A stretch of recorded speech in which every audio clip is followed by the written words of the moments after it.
AEW Dynamite, September 9th, 2020. So earlier today, Tony Schiavone's in the parking lot. I'm not even sure what he was doing there, but he was there to interview these two guys. Okay. So Jericho and MJF's cars arrive at the exact same point at the exact same time. And they walk up to Schiavone from opposite sides and just completely kiss each other's ass for 5 minutes. Jericho says, MJF, you were robbed by Jon Moxley. He cheated. But I guarantee you will be AEW World Champion very soon.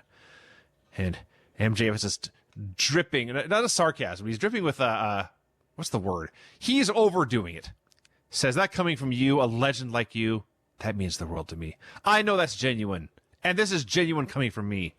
The fact you even had to touch that ginger prick is a crime.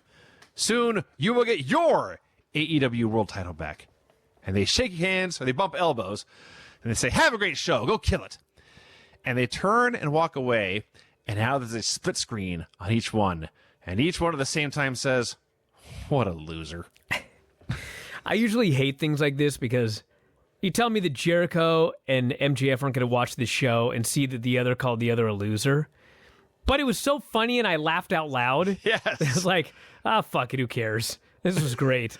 They might. You never know. The show, maybe they'll come out next week and say something about this. But they could both just come on TV and say, I was talking about, Jericho says I was talking about Moxley. And yes. Or MJF says I was talking about Moxley. And Jericho says, I was talking about Orange Cassidy. Not you, of course. Yes. I mean, there are ways around it, but yeah. Everybody hates the guy who's a shithead, but he's such a fake ass kisser. Yes. And we had two of them. Yes. And like, they're both heels, and you're already dying to see them beat the shit out of each other. Basically, yes. So that seed has been planted. Although will not be coming, it will not see fruit on this show anyway. Lucha Brothers versus Jurassic Express. We have Ray Phoenix and Jungle Boy doing the Lucha was awesome. To start this thing. That part was great. So Dynamite now is nearly a year old. They're plugging the anniversary show on this show. And this is the first time anyone broke down why Penta L0M is named Penta L0M, what it means and why.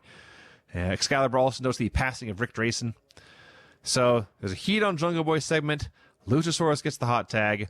He hits some kind of slam on Phoenix, and it's very wonky. And he thinks he's hurt the guy and has to stall for time so Phoenix can get his wits back and get him. And then, like, the first thing they do is Phoenix goes up top, and Luchasaurus does a big-ass chokeslam off the top rope and almost drops him on his head again. So they do some stuff. There's a foot stomp package pile driver that Jungle Boy kicked out of. A foot stomp package pile driver that Jungle Boy kicked out of. This finish, I still can't believe this one. Phoenix is on the top rope.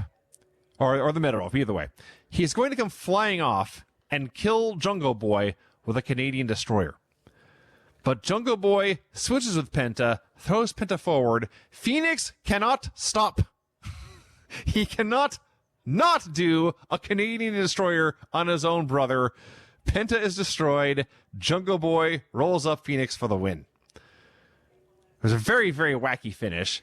You know, I got to say that I do love that Jungle Boy, he was a young boy, and he did a lot of jobs. And now we're a year in, and he's slowly starting to get some wins here or there. And they're not rushing it, but you can see, like, if you're a fan who's been watching for a year, he's growing up with you. And you're watching him get better on every show. I love that he got the win here. Thing also, what's so great about Excalibur and JR? I know a lot of people hate JR in commentary, but, you know, I always talk about how AEW needs to hire a person whose job is only to watch the show and to bring up anything that doesn't make sense. Anything from being the elite that they don't get or whatever. We talked about this with the lawnmowers. JR's the guy in commentary who, he has no problem if he doesn't know what's going on asking Excalibur. And Excalibur always has the answer. Yes. So I really do like that aspect. It feels real. Like they call him Pentel Cero M. And Jim Ross is like, what? Why is he Pentel Cero M? And Excalibur explains what it means, and the catchphrase, and the name, and we all move on. Yes. JR asks the questions that a fan at home might ask. and he's not embarrassed to do it, which some people would be, because they like to feel like they know everything. And he knows the questions to ask, and Excalibur always knows the answers. So in that way, they're a great duo. So after the match, this is how Kingston's faction starts. By the way, I think they may have got a win last week, but they're getting beat here, and they're fighting. Penta and Phoenix start to shove each other.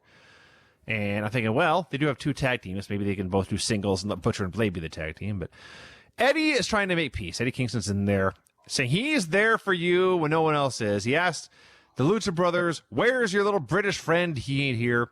He turns to the Blade and says, where's your wife?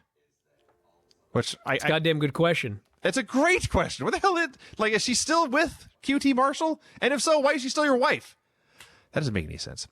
So Eddie then chews out the whole lot of them for fucking up the Battle Royal finish, or fucking up the Battle Royal and not winning. He orders them to shake hands. They won't do it. He orders them. They won't do it. I'm begging for this to end.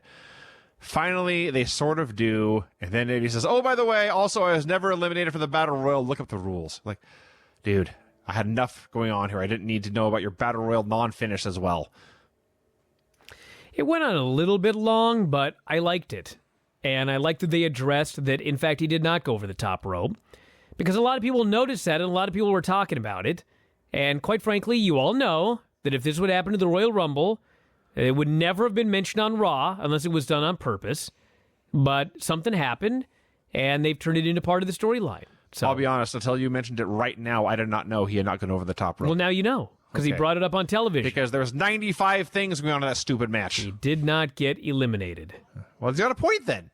Yeah, that's why he fucking brought it up. They better give him a match against Lance or something. Tonight on Or Dynamite. just a title match. We got a long time till the next pay-per-view. That works. And Lance Archer's getting his title match on the anniversary show. Yes. So Eddie Kingston can get a title match on TV on another week. That's fine. Tonight on Dynamite, Brody Lee versus Dustin Rhodes for the TNT title. Sonny Kiss and Joey Janela versus Chris Jericho and Jake Hager in a match that is, for some reason, no DQ. Orange Cassidy versus Angelico. Nyla Rose versus Ty Conti. FTR will have a celebration. And we will hear from Matt Hardy. We're then told, here are some strong and strange comments from Jake Roberts and Lance Archer. And we go to this promo, and it was like the least strange Jake Roberts promo of his entire Dynamite run.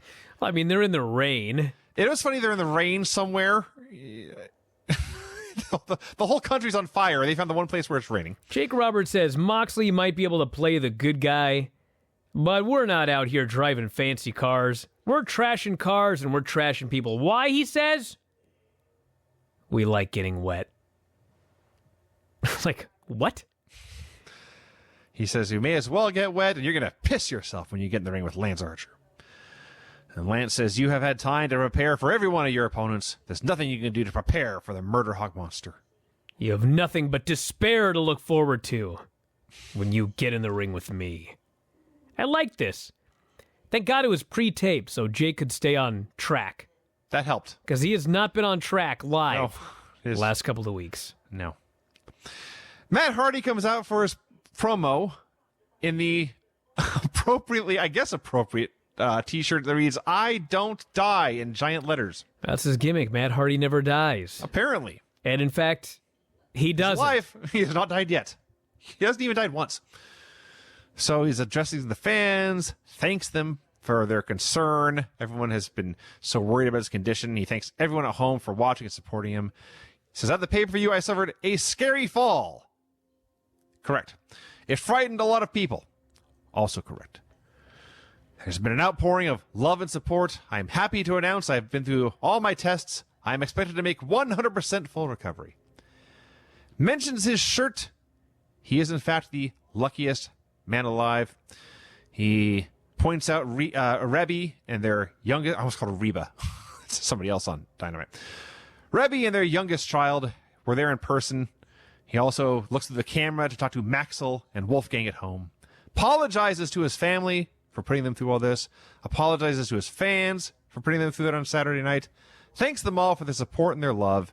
The match was not what he wanted it to be, but it's a good thing the vendetta between him and Sammy is over before somebody got hurt very badly. That is absolutely... that was all I heard on Sunday, was like, we gotta end this feud. Like, someone's gonna die. And I'm pretty sure it is now over. Yeah, I hope. I said the same thing on our show. So it is time for him to go home. It is time to get healthy. He's going to win some matches and get his first AEW championship. His journey is not over. Without you, there is no me. And he leaves. You guys are the best. Pro wrestling fans are the best. And they all cheer. By the way, I got to mention, crowd so much better on this show. I think they took they basically, I think, laid down some crowd swinging underneath the actual live crowd. It helped tremendously compared to the last couple of shows. And they were super into Matt Hardy. It was the best babyface promo you ever saw. Such a likable guy. You wanted to get behind him. You wanted to see him fight for the title. This was awesome. We have highlights of the Mimosa Mayhem match. And then they do Orange Cassidy versus Angelico. Here is everything I wrote about this match. They do a little TV match, and Orange wins with the Orange Punch in like 4 minutes. What a waste. I don't know if I'd call it a waste, but... Orange Cassidy, the way it's going to be a very, very strange comparison, but it's true. Orange should be used like Andre the Giant. If he's on TV every week, he's not special. I think he's not on TV doing matches every week. He's not special. He becomes just a guy very quickly. Since he's not actually a giant, the appeal well, I shouldn't say the appeal, but the uniqueness will wear off, and he will just be another small guy doing stuff. So afterwards, Jack Evans is yelling at him. Santana and Ortiz jump him. The best friends make the save, and Chuck Taylor asks for a microphone.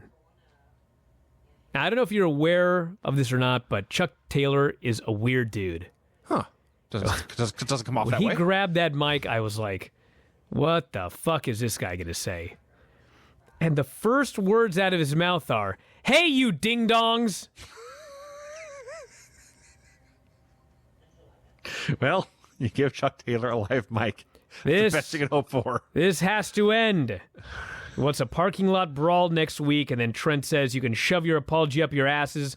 Next week, we're coming to hurt you and make my mama proud. We aren't coming to hug. We are coming to hurt you. You know what's so amazing? I know Tony Khan is like a huge fan of like WCW when it was awesome. But like he had to have watched WCW when it sucked. And Buff Bagwell and his mother was a fucking disaster. But somehow, and I honest to God, I don't even know how. I guess just because everybody wants AEW to succeed, Trent and his mother is not a disaster. I guess granted she's never been one half of the tag team champions. That's a big part of it. That probably did help, but... She has not been... I mean, she has been on camera. Like, one time she was actually driving the van. But otherwise, it's just talking about her. Yeah, but a guy who's sitting here fighting for his mother, and his mother is driving him to the show in her minivan. Yes. I mean, fuck. This should be... You're done for.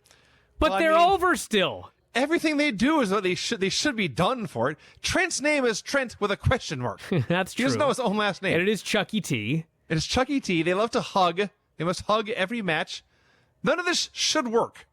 But to a degree, it does. Not to a degree. It definitely works. Well, they're not the biggest stars in the show. Well, no, but I mean, they're over. They're over. Speaking of the biggest stars in the show, Alex Marvez goes to interview the Young Bucks. They don't answer the door for a long time, and then finally they throw open the door and double super kick him. It was mean. Poor Alex Marvez. He didn't do a damn thing. Super nice guy. Yeah. Kip Sabian and Penelope Ford come out to introduce the best man. My God. A total WWE segment to introduce a former WWE star, best known over the last couple of years from being involved in a fucking wedding. I suppose that's true. But that last part I had not put together. So yes, this was very much like a Raw or SmackDown segment where he keeps trying to introduce the new guy and the wrong person comes out and do some wacky comedy. I got to mention, because people mentioned this on the board, the first guy that comes out is an indie guy named Puff. And I don't know what happened last night, if I didn't say his name or whatever, but there's all these people on the board going, I I can't believe Brian didn't recognize Puff. He worked a show with him. They've got a picture of Puff on the ring apron, I think from American Rana 2019, last year. And it's like, dude, let me tell you something about working a show. You think I showed up at that building for a tag team match with Filthy Tom Lawler against Nick Gage, and Thomas Santel, and you think I showed up and just started watching the fucking matches? No! I was in the back the whole time, sitting there with Filthy, figuring out what we were going to do. I said hi to a couple of people that I met, but on this show, I could maybe name 8 people that worked on the show. And I'm telling you, there were way more than 8 people on that show. I don't watch the matches. I don't have time. I'm busy preparing for my own fucking demise. So no, I didn't know that Puff was on that show. Well, Puff is a very, very, very large man. But he's not the best man. He comes out and... Sabian, he had some dumb material here, frankly, but I thought his performance was actually really awesome. He's the kind of guy that needs dumb material. He might be. So he says, Puff, I didn't say you were the best man. I said you were the best for subscribing to my Twitch channel, which he plugged like 6 times. Don't forget to resub next month. So he tries to introduce the second man. He tries again, I should say, to introduce the best man. The best man is loyal, handsome, shares the same passion as me, and he's handsome as hell. Yes, he said handsome twice. Out comes Brian Pillman Jr. And Sabian says, look, I know it's your birthday, but I had said you're the best, man. I only said that because you wouldn't leave me alone. We're not even friends. Get out of it here, Junior. I hope your birthday sucked. Wow. So finally he introduces the best man, and we hear music that begins, I'm the best, and then Miro. And out comes Miroslav Barnyashev. Who, by the way, they never call Miroslav Barnyashev for some reason. He's only Miro. I mean, come on. Don't strike out on this one. Yes. The former Alexander Rusev at NXT and just Rusev in the main roster. He got the Eminem haircut. He got a t-shirt on. I had that fucking haircut in 2007, and it was for like 3 weeks, and I fucking grew it out. What's this guy thinking? I'm not sure. And he had what may have been pajama pants on. I'm not sure about that either. But he says he spent 10 years in the same house, beneath the same glass ceiling and that same brass ring. But you can shove that brass ring up your ass. Everyone's chanting for Miro. He says, I am the best man. If you see me on Twitch, you know I'm the best gamer, and I'm the best in this ring. I will beat people up every week. My name is Miro, and I am all elite. I thought it was great. I thought Miro was awesome. I think he's going to do very well. I'm skeptical that he's the best gamer on Twitter. Or Twitch. Either way, there's some stiff competition. Definitely not there. the best. No. Tony Schiavone has a sit-down interview with the Hangman. He says, listen, after Saturday night, how are you feeling? And Hangman says, well, it's a long, grueling match. I got pretty beat up, but I'm feeling okay. Schiavone says, no. How are you feeling? How do you really feel? He's this therapist. And Paige says, listen, we were there for 30 minutes, and there's fans in the stands, but I tell you, for 30 minutes, it didn't sound like anyone was making any noise. Like they were holding their breath. Thank God I'm vindicated. You were twice on this show now. Like it was inevitable, Kenny and Hangman would fall apart. But it wasn't inevitable. None of it was inevitable. FTR shouldn't have even been out there. That was my fault. It was my fault. I lost 2 of my best friends. It was stupid of me to think FTR, just because they looked like me, talked like me, dressed like me, that they would be like me. And me and Kenny had a lot of problems. But we also had a lot of victories. It's just a matter of climbing back to the top again, regaining those tag titles. It's probably our toughest test. But we'll be up for this one, too. It was good. He wants to be Kenny's tag team partner. He wants to win the belts back. Acknowledge his mistakes, but he still hasn't answered all the questions yet. He's still dancing around while he turned on his best friends. Well, yes, but he's acknowledging that it was a stupid thing to do. Well, yeah, but I mean, I feel like there's more to this story we have yet to hear. That's possible. It's possible. But he addressed and admitted and confessed to his mistakes, but at the same time, it was never a pity party. He's going to learn from his mistakes and advance and improve and get back those tag team titles. It ended on a positive note. Jericho and Hager versus Janela and Kiss. I have no idea why this was a no DQ match. They just wanted to do some hardcore stuff, apparently. So, there's a spot in this one I had to watch like 3 times just to make sure it happened the way my brain... Because when they did it, like my brain couldn't process it. It made no sense. I had to watch it again.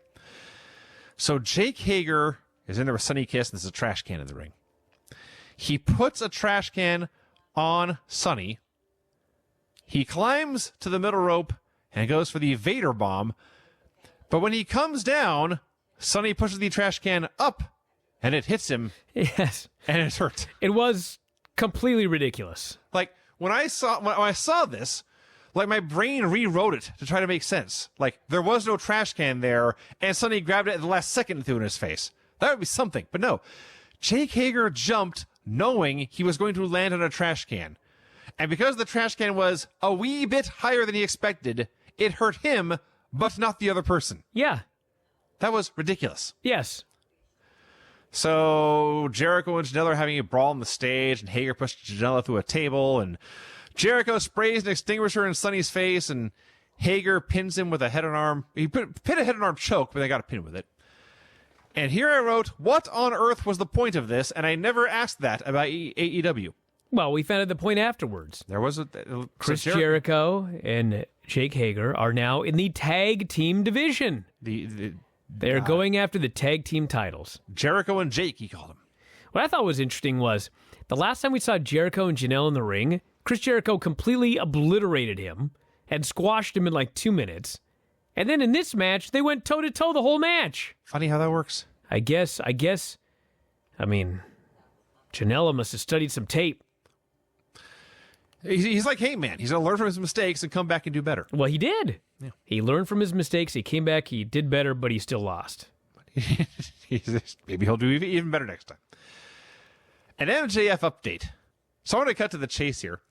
They had a wacky idea for this title match where, because it's 2020 and there's an election coming up, MJF was going to campaign to be champion. And he did a couple of funny promos, a couple of funny skits, and they did the title match. So it's done now, and so they blew it off. They didn't need to drag this out for months and months. They had done what they needed to do. So MJF tells his crew, Dictator John decided to cheat, use an illegal maneuver like a coward, but you cannot blame a scorpion for stinging you. That is the scorpion's nature. This campaign was... So who can we blame? I blame all of you. This campaign was supposed to create change and make me a world champion. You all blew it. You're all fired. Get out. Nina is sitting there smiling. He says he's sick of her disgusting, crooked, yellow teeth and her vulture face. Throws out the gum guy, and now it's just him and Wardlow. And Wardlow gets as far as calling him Sir. And even at this, MJF flies off the handle. Now you're calling me Sir after you screwed me out of that title, after you were so incompetent. You cost me the AEW championship. You throw a ring about as well as you read a book. You illiterate Hulk. And Wardlow starts to get mad. And MJF reminds him, Tony Khan doesn't sign your checks. I do. Anyone else would have fired you after your mistake. But I see your potential. I'm your only friend. Get it together, or I will have to put you and your whole family out on the street. Now is not a time for aggression and anger. It's a time for planning to get back on top where we belong. And he leaves. And Wardlow stops for a minute, but he swallows his pride, and he follows. Great. It is now explained why Wardlow doesn't beat this guy's ass. Yes. He is being paid. He does not work for AEW. There's some kind of deal where MJF is his agent, I suppose, and gets him signed, but he has no contract with All Elite Wrestling. He has a contract with Maxwell Jacob Friedman. You know, MJF, if you were a little older, may have understood that, in fact, having an election to try to overthrow a dictator usually doesn't work out too well. He was so busy studying his wrestling history, the world history fell a bit by the wayside. Yes. Maybe next year. He should have had everybody. He should have gone one more week where he made everybody on his crew count all of the write-in votes for him as champion. Sure. Count those and then fire him. Jon Moxley did his weekly awesome promo. He's talking about All Out as he is getting ready for his main event championship match against MJF. And out of the corner of his eye, he sees Lance Archer win a battle royal. Lance Archer is going to be his next challenger. So I say to myself, son of a bitch! But acknowledges it's not easy. It's not supposed to be easy. You can't campaign for this title. You can't litigate for this title. The only way to be AEW champion is to crawl through a mountain of crap and come out the other side. Now I know that I am unstoppable. Lance Archer, when I see you, I don't see a monster. I see a man. And when this is on the line, do you really want to bet against me? You know, I know this is probably a revelation here, but they do such a fucking great job with their world title. Oh, yeah. Their world title is on the world champion, who He's can't be wrestler. beaten. Right. He beats everybody. He always wins. He's a winner. He tells you how he's going to win, then he goes out there and wins, and no one can beat him. And who knows who can eventually beat him. But you know what? As a fan, you know that whoever beats Moxley, it's got to be really fucking good. They're going to beat the man. It's not going to be Chucky T getting a title. Nothing against Chucky T, but like the way he's positioned, it ain't going to be Chucky T winning the title. Yeah, will not be John Silver. John Moxley. Won't be John Silver. Like, it's going to be somebody. And when it happens, it's going to feel like it was the right call. FTR are out for their tag team title celebration. They're in the ring in their fancy suits with Tully, and they got a whole spread laid out with cake and other party favors. And there's a few other teams at ringside. There are legitimately like 20 tag teams right now under AEW contract. They have like 4 out there. There's Jurassic Express and SCU and Private Party and 1 or 2 others. So Tully says, we just saw Jon Moxley speak. He is the greatest world champion AEW has ever had. These 2 men are the greatest tag team champions AEW has ever had. The greatest tag team in the world. It was 117 degrees in that ring, they claimed. They battled for 30 minutes. And Paige and Omega fought hard. By that 31st minute, it was Dax and Cash, 1, 2, 3, the best tag team in the world. So they start putting over all the other teams that are out there on the floor, but then it all they turned all of this into insults. Look how great SCU was. Imagine if they were still in their prime, the match we would have. There's Private Party, and they got nothing to say. So after burying everyone, they say, we do represent the deepest tag division in the world. We are your locker room leaders now. They turn to Billy Gunn, say, you're a legend in this business, but you and your snot-nosed kid aren't jumping to the front of the line just because you're in some, I forget what he said, like silly Hall of Fame, whatever he called it. But turns to Jurassic Express. Next week, you have the opportunity to face the second-rate Hall of Fame. Second-rate Hall of Fame, thank you. Next week, you have the opportunity to face the best team on this planet, but it's not for the belt. If you beat us, maybe we'll give you a title shot, but we will never let a cosplay Tarzan and a dumbass dinosaur run this division. So they try to have Jurassic Express gets in the ring. FTR tries to have a toast. It goes badly. They try to flee. Now they are surrounded by a bunch of tag teams they've just insulted. There is ice dumped on them. Everyone has cake. And that ended a very silly segment. I think poor Marco might be taking that shatter machine next week. That's not unlikely. So they plugged next week's show, and at this time said it was going to be on Thursday again. Later they said, listen, we don't know. We're just being honest. Follow social media. We'll tell you when we're on. Taz comes out to do commentary. And then Ricky Starks comes out dressed as Darby Allin again. In Darby's voice, or his impression of Darby's voice, says, it finally happened. He got injured. He got a dislocated pinky. He can't go skateboard with his friends. And then he goes back into being Ricky Starks. And I'm always so happy when he goes back into being Ricky Starks because he is so much better at being Ricky Starks than he is at being Darby Allin. Says, Darby Allin, you got it written on your skateboard or your jacket that you're relentless. You are not relentless. You are reckless. That's why nobody wants to tag with you in the ring. That's why nobody wants to hang out with you in the back. You're alone at home right now because you're reckless. The next time you show your face here, I am absolutely and relentlessly going to beat your ass. He goes backstage. Ricky Starks was awesome. That was great. He's great. The clips of the tooth and nail match. And also Thunder Rosa versus Sheeta from the pay-per-view. Ty Conti versus Nyla Rose. So There's a lot of women on the show, Ty Conti is one of them, frankly, who I would guess will be selling merchandise of themselves in swimsuits. Vicky, who is Vicky Guerrero, and Nyla Rose, the native beast who's a big violent monster who destroys everyone, they have a shirt that reads Vicious Vixens, and there's a photo of the two of them in bikinis. This is an unexpected use of sex appeal. I would not expect that from these two people.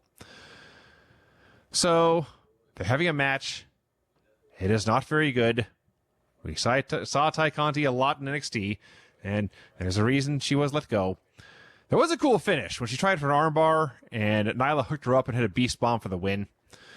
Also in this match, we were told that the Young Bucks had been fined $5,000 each for their assault on Alex Marvez.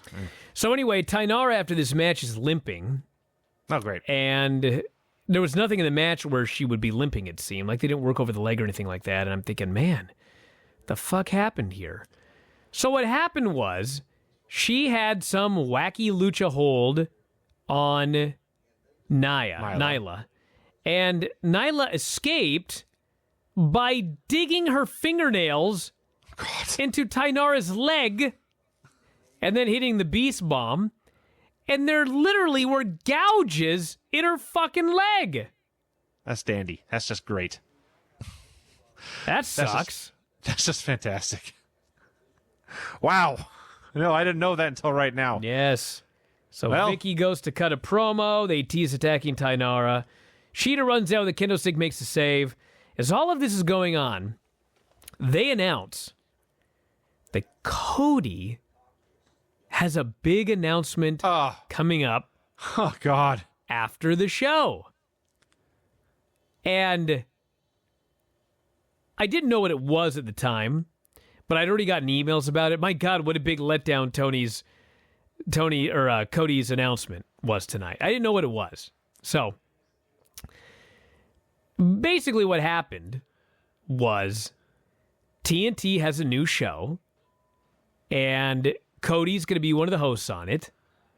And so they basically wanted AEW to announce that Cody was going to have an announcement after the show went off the air.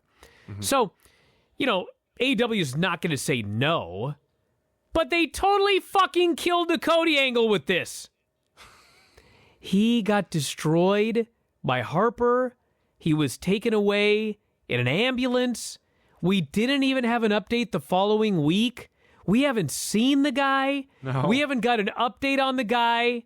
And all of a sudden the show ends and there he is. Hey, we're here for a brand new show. It wasn't their fault, but I felt bad. This is what happens in TV. They wanted him to do it, and so they did it. What can you do? He did at least mention he was injured, but yes, he seemed fine. He was over the beating at the hands of the Dark Order and what they did to his wife and brother and friend QT. By the way, before we move on, last time Vicky cut a promo, I talked about how great it was. She had some catchphrase of how they were going to lie and cheat and steal. Well, that's the catchphrase, but it was a great promo. Here, she just stood in the ring shrieking, and I couldn't wait for somebody to come take her off my TV. It was the bad kind of heat. So then, yes, Tony, throughout this match and even afterwards, he keeps trying to plug this Cody announcement, but there's always something going on. A replay, or the match itself, or the promo. It took him like 5 minutes to get this announcement out. Jim Ross goes to interview Kenny Omega, the counterpart to Tony's sit down with Hangman Page. And Jim Ross asks, how have you processed what happened Saturday night? And Omega, and this cannot be a coincidence, he channels John Cena. I was a champion. Now I'm not a champion. You win belts, you lose belts. It's part of the game. And Jim Ross says, well, you and Heyman, I know you guys didn't always see eye to eye outside the ring, but when the bell rang, you were rocking. And Kenny says, yes. We had a lot of chemistry. That's why I couldn't say no to Heyman. And I was supposed to be the first champion and the ace of this company, but I lost my way until I hooked up with Hangman. And actually, he says this later, where he says, "We when the tag team division is deep as ours, you have to see you have to get to know your partner very well to get to the top." And I got to see a lot of parts of the Hangman I didn't like. So when Jim Ross asks him, "Do you reconcile with Paige or you go to singles competition?" He says, talks about those parts that Hangman he didn't like, and he says, he better make other plans. I've got my own dreams and goals. I gave a year of my life to tag team wrestling. I think it's time to return to singles competition and give everyone what they hope to see. You know, normally I would hate that thing where people just don't give a shit about losing the titles or anything like that. But the difference here is that if you're the world champion and you lose the world title and you don't give a shit, like, fuck off. I don't want to see that. But at least the difference here is he was in a team with the Hangman as part of the Elite.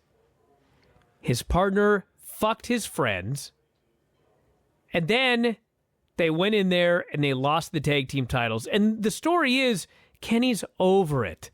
Yes, Kenny. He's not a tag guy. That was even like the storyline. They weren't a tag team. They were two singles guys who won the tag team titles.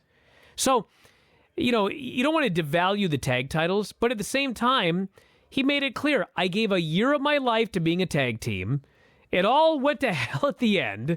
Like, what am I going to do about it? We fucking lost. I'm done with it. I'm over it. Now I'm going to move on and I'm going to be a single star. Yes. So I understood what he was saying, and it didn't bother me like sometimes you see people lose a world title and they don't care. You should fucking care about losing the world singles title. Unless you're out of that division, you're going to the tag team division. Which is basically what Jericho has done. It just took him a while. Yeah, but he didn't bury losing the title. He just moved on to something else for a while. That's what he did, yes. So October 14th is the anniversary edition of Dynamite, and that is where Jon Moxley will defend his title against Lance Archer. Next week, on Wednesday or Thursday, Santana and Ortiz versus the Best Friends in a parking lot fight. Shida will face Eva Lees. FTR will face Jurassic Express in a non-title match. No, it's Thunder Rosa versus Eva Lees. I may have written that down wrong. It's for the NWA title. That's the way you were confused. Well, I was confused on that. I was also confused because somebody got the order wrong, and the announcers were talking about one match, but the graphic read something else. They were talking about the Jericho and Hager versus Private Party match. Well, it was the other way around. Yes. They had the wrong graphic up, so that's okay. Well, that's the problem. And that's not the first time that's happened, by the way. They need to get on the ball and get these Well, promos it's not that they have the wrong graphic up, Vinny. It's that the graphics go in a specific order, and every single one of the announcers has a match that they're supposed to announce. And so for some reason, whoever was supposed to do the match, someone else jumped in first, so they weren't matching up to the graphics. That's what I meant. Yes. I didn't mean the graphic was incorrect. I mean it was the wrong graphic to be showing. It was the right graphic to be showing. It was the wrong match to be plugging at the time. Okay. Yes. Point is, it was fucked up. Anyway, FTR versus Jurassic Express in a non-title match. Jericho and Hager versus Private Party. MJF will be in action. And Hangman Page versus Frankie Kazarian. Dustin Rhodes versus Brody Lee for the TNT title. Had 15 minutes of TV time left. It was a fine PV main event. Dude, I thought this match was really good. I love this match. Am I the only one? Dustin's comeback included in no particular order a diving Hurricane Rana off the top rope, a Code Red, the unnatural kick, which is what they're calling his Shattered Dreams kick to the balls here now, a pile driver. I think there's more in there. I'm sure there's more in there. He had the pile driver for 2. Brody barely got the ropes. He had a long strike exchange, and there's a lesson here for everyone. Don't get into a strike exchange with Brody Lee. He will eventually absorb your strikes and hit you harder and win.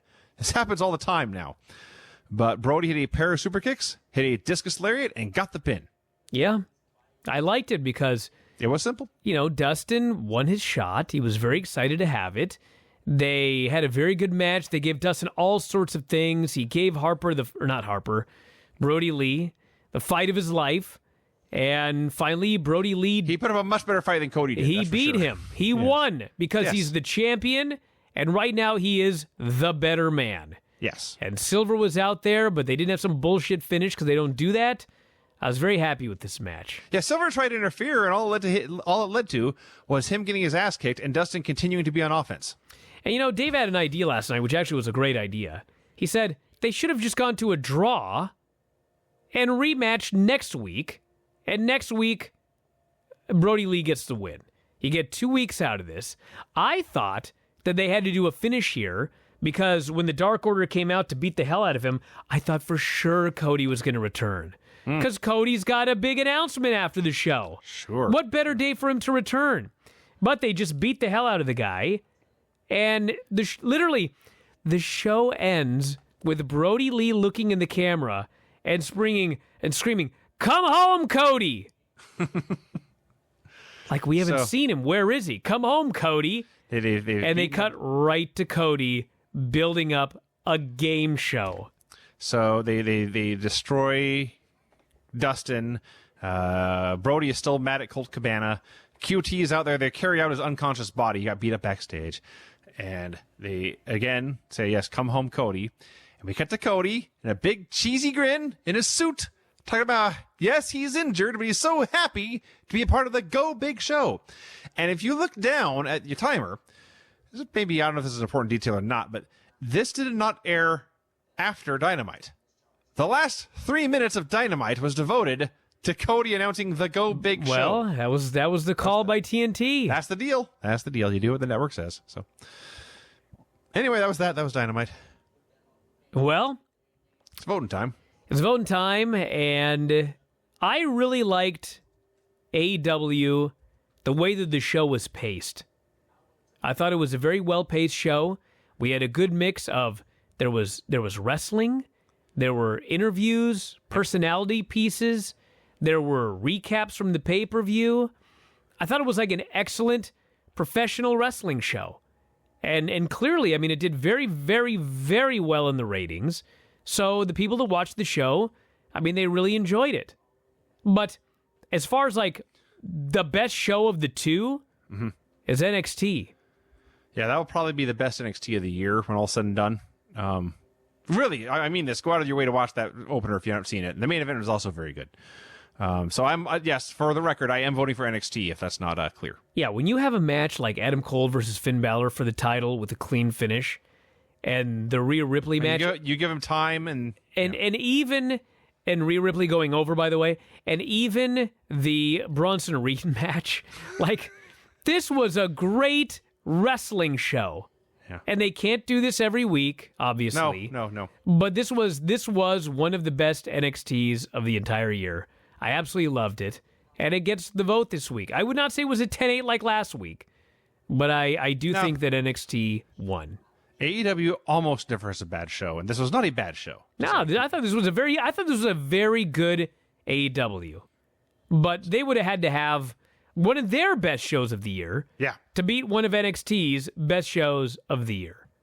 So there you go. All right, everybody, that's it.